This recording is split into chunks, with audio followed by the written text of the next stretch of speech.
सही बात।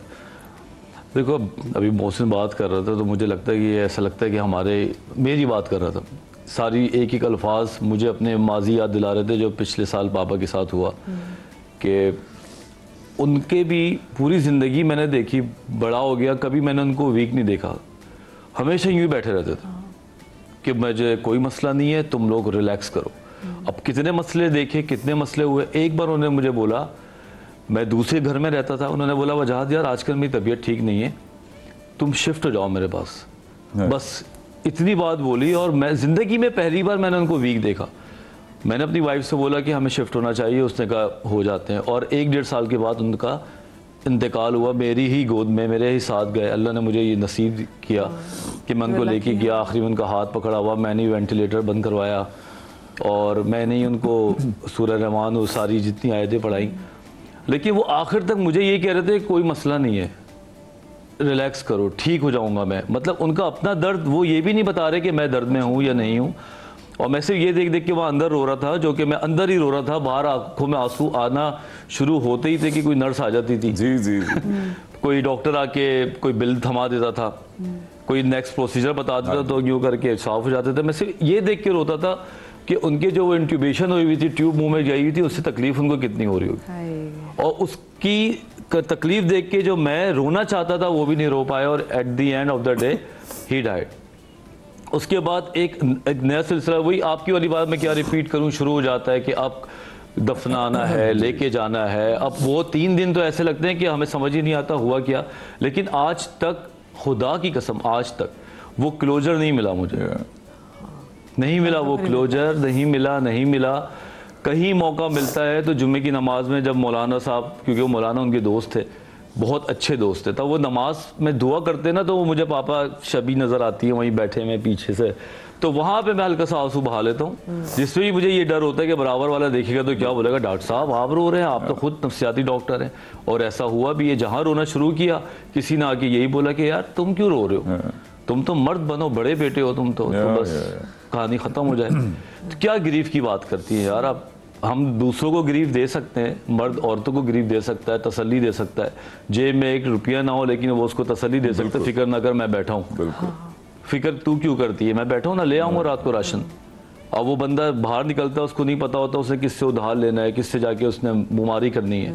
इसी तरह हम अपनी बहनों के सामने जहाँ पे देखा, हम अपने इमोशनली, एक इमोशंस आने में भी तो टाइम लगता है ना, तो ऐसा तो नहीं है कि आप बैठे और आप रोने लगे, बिल्कुल हाँ, एक जमा होता है डिफरेंटली एंड मेल्स मर्द जो है अभी डिफरेंटली साइंटिफिकली, मतलब अंदर से हर तरीके से we are more emotional, we can express more, और शायद we are allowed to express exactly, that's so right, you don't have any fear to show your emotions, बल्कि मेरा ख्याल से वो वैलिडेशन है आपकी कि हाय बेचारी बड़ी दुख में है, जी बहुत दुख में, इसको चुप कराओ, रो रही है, देखो जाके इसको देखो।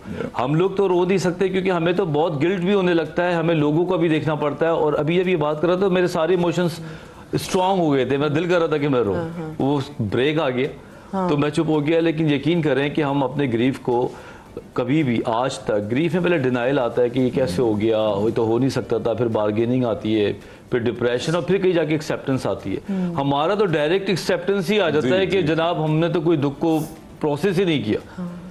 आज भी कोई बात करता है फादर की तो मेरा दिल करता है कि मैं उसके कंधे के साथ सर रख के थोड़ा सा यूँ करके अपने भी इमोशंस शेयर कर लूँ, लेकिन जो अंदर रह गया था, क्योंकि अभी वो कितना हमें क्लोजर नहीं मिला। मेरे जिंदगी में 3 वाकयात हुए ऐसे जहाँ पे मेरा दिल था कि मैं रोऊं पूरी लाइफ में, जो बहुत ही, एक अम्मी, एक पापा और एक और मामला मेरी लाइफ में ख़राब हुआ था, और वो तीनों सारे वहीं अटके पड़े हुए, किसी ने आके बैठा नहीं कि आजा मेरे साथ कि बैठ के बात करते हैं इस बारे में। और मैं रो रहा के आखिरी में मुझे कोई बोले कि चलो फिक्र ना करो, अब तुम खुश रहो।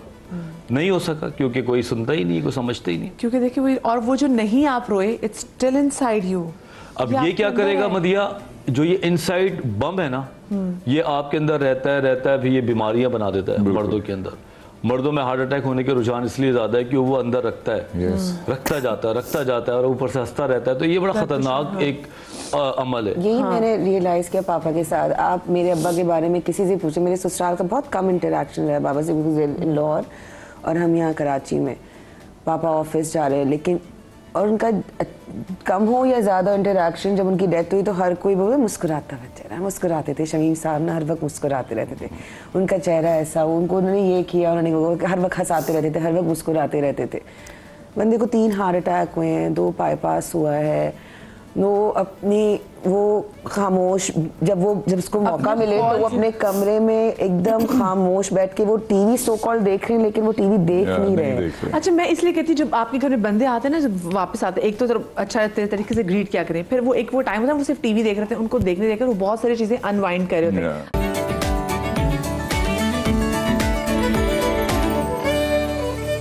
अच्छा नबिहा, आप मुझे बताएं, ये जैसे अब हम ये बात भी कर रहे थे, बहुत सारी चीज़ों में हमें रोने नहीं दिया जाता, बंदों को, मैं बंदों की बात कर रही हूँ। और मैंने पिछले दिनों एक फिल्म में निहायत ही एक वाहियात किस्म का डायलॉग सुना, और उसमें था कि जी रोते हुए आदमी पे कभी भरोसा नहीं करना चाहिए। भाई क्यों नहीं करना चाहिए जी? ये बातें कहाँ से आ गई, ये बातें कौन बनाता है, और ये बातें फिर क्यों हमने अपने भाइयों को, अपने बच्चों को सिखाई? कि वही वाली बात ना कि आज हम देखते हैं कि हमारे ऑफिस में 26 साल के लड़के को, अभी पिछले दिनों की बात है, हम लोग नीचे, क्योंकि हम जिस बिल्डिंग में, उसमें नीचे एक बैंक है, मैं गाड़ी में वापस जा रहे थे तो एक नीचे एम्प्लॉय थे एक बैंक के, उनको लेकर आ रहे थे, और मैंने उसको बेसुध बंदे को अपनी आंखों से देखा, तो उसको पता चला कि घर की बात हुई थी फोन पे, और बस फोन बंद किया और बस ये गिर गया। मैंने अपनी आंखों के सामने एक डेड बॉडी को गाड़ी में जाते हुए देखा है, जो बिल्कुल ठीक जवान बंदा आया था। कहाँ से आ गई वाहियात बातें ये? देखें, साइकोलॉजिकली, बायोलॉजिकली अगर आप देखें तो मर्द जो है ना, अल्लाह ताला ने जब मर्द को बनाया था तो 7 हिस्से जो है वो अक्ल के रखे और 1 हिस्सा इश्क का रखा, और जब औरत को बनाया तो 7 हिस्से इश्क के रखे और 1 हिस्सा अक्ल का रखा। अब सूरत हाल ये है कि जब एक मर्द है ना, उसकी इमोशंस जो हैं वो उस पर कंट्रोल करना जानता है, लेकिन इमोशंस हाई हो जाए या वो एक्सप्रेस ना कर पाए, अपनी फीलिंग्स को दूसरे के साथ शेयर ना कर पाए, तो वो फिर इस कंडीशन में आ जाता है कि वो हार्ट अटैक की सूरत में जो है वो बाहर आता है। क्योंकि जाहिर है आपका स्ट्रेस, आपका डिप्रेशन जो बढ़ता चला जाता है वो कहीं ना कहीं तो आपको इरिटेट करता है। दिमागी तौर पर बार बार जो है वो ख्यालात का आना या ओवर थिंकिंग करना सिर्फ ख़वातीन में ही नहीं होता, बल्कि मर्द हजरात जो है वो इस वक्त एंजाइटी और ये ओवर थिंकिंग के मर्ज़ में जो है वो ज़्यादा मुब्तला हैं पाकिस्तान में। सूरत हाल ये है कि ज़िम्मेदारियाँ बहुत हैं। मर्द जैसे ही पैदा होता है घर में, उसको बताया जाता है कि तुम ज़िम्मेदार हो, सारी की सारी ज़िम्मेदारी जो है वो तुम्हारे कंधों पर है। बहन की शादी भी करनी है, घर का सर्कल भी चलाना है, बीवी आ गई तो बीवी और बच्चे भी संभालने हैं। देखिए, एक शख्स है और औरत और मर्द को एक ही इमोशंस के साथ बनाया गया है कि दर्द दोनों को होता है, तकलीफ़ दोनों को होती है, खुशी दोनों को होती है, और साथ चलने का एहसास भी दोनों को होता है। अच्छा, मोहब्बत रख दी औरत के अंदर और अक्ल रख दी इंसान यानी मर्द के अंदर। अब सबसे पहले तो आप मर्द को इंसान समझें कि ये मर्द जो है वो इंसान है। एक्चुअल बात, मसला ये है कि हम मर्द को इंसान समझते ही नहीं है। यहाँ पे एक बड़ी ख़ास चीज़ मैंने मर्दों के लिए जो है वो लिखी है, आपके साथ जो है वो उसको शेयर कर लेती हूँ कि मर्द अपनी ज़ात में तन्हाई का लिबास रखता है। मर्द अपनी ज़ात में तन्हाई का लिबास रखता है, वो ख़ास है, रंग भी ख़ास रखता है।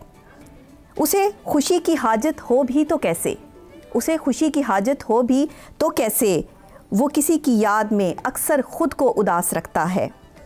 वो अपने दर्द को क्यों बांटे किसी से, वो अपने दर्द को क्यों बांटे किसी से, वो अपनी हर चीज़ फ़कत अपने पास रखता है, क्योंकि आपने उसे सिखाया है, एक माँ ने उसे बताया है, उसकी ट्रेनिंग की है कि तुम मर्द हो, तुमने रोना नहीं, तुम्हें दर्द नहीं होता, तुम तकलीफ़ महसूस नहीं करते। क्यों नहीं करता? उसे इंसान बनाया गया है, उसके अंदर जो है वो इमोशंस रखी गई हैं, उसे तकलीफ़ हो सकती है, उसे दर्द हो सकता है।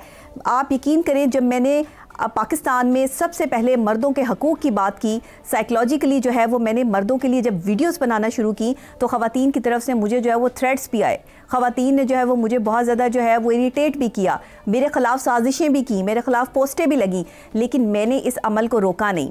क्योंकि एक औरत, वो औरत जो बाहर निकल के काम करती है मर्दों की तरह और औरत की तरह घर भी संभालती है, वो जानती है कि मर्द जब बाहर निकल के काम करता है तो उसे साइकोलॉजिकली किन किन डिज़ास्टर से गुजरना पड़ता है, उसे कौन कौन सी बातें लोगों की बर्दाश्त करनी पड़ती हैं, और कैसे वो बाहर इतनी तकलीफ़ बर्दाश्त करके जब घर आता है तो आगे से बीवी का बना हुआ मुँह, या माँ के जो है वो बुरा रवैया, या बहन की फरमाइशें, या बच्चों की जो है वो ज़रूरतें, ये उसका गला घोट देती हैं। उसकी इमोशंस और उसकी जो साइकोलॉजिकल उसके अंदर चीज़ें चल रही होती हैं, ये और ज़्यादा ख़तरनाक हो जाती हैं। क्योंकि बचपन में एक मर्द जो है वो ख्वाहिशों से भरा होता है, उसकी ख्वाहिशें होती हैं कि बड़ा होगा तो ये बनेगा, ये करेगा। फिर जवानी होती है तो ख्वाब होते हैं, वो पैसा इकट्ठा करने का ख्वाब, एक बिजनेसमैन बनने का ख्वाब, कुछ भी बड़ा आदमी बनने का ख्वाब, कोई डॉक्टर बनने का ख्वाब। उसके बाद जब उधेड़ उम्र में पहुंच जाता है तो ज़रूरतें चैन लेने नहीं देती। ये ज़रूरतें जो आपकी पड़ जाती हैं जब आप जवान औलाद के जो है वो बस में आ जाते हैं, तो फिर वो ज़रूरतें जो है वो पूरी आपकी जवान औलाद अगर कर सकती है तो वो इमोशंस जो हैं वो आपकी साइकोलॉजिकली चलती हैं, अदरवाइज़ जो है वो इंसान डैमेज हो जाता है। ये मर्द है, ये मैं मर्द की जो खासियत आपको बयान कर रही हूँ। फिर बुढ़ापे में उसमें हकीकतें आश्कार होती हैं। एक मर्द जो है जब बुढ़ापे की हालत में जाता है तो वो देखता है कि सारी ज़िंदगी उसने जिन लोगों के लिए जो है वो दिन रात एक किया, जिनके लिए कमाने के लिए उसने अपनी ज़ात, अपनी सेहत की बलि चढ़ाई है, अपने आप को पेश किया है, वो घर वाले, वो रिश्तेदार, इवन उसकी अपनी बीवी, उसकी अपनी मोहब्बत, उसकी अपनी चाहत, कोई भी उसके साथ नहीं खड़ा। एक मर्द हमेशा अकेले खड़े होकर मुकाबला कर रहा है, साइकोलॉजिकली भी, बायोलॉजिकली भी। लेकिन एक औरत जो है वो मर्द के सहारे पर है।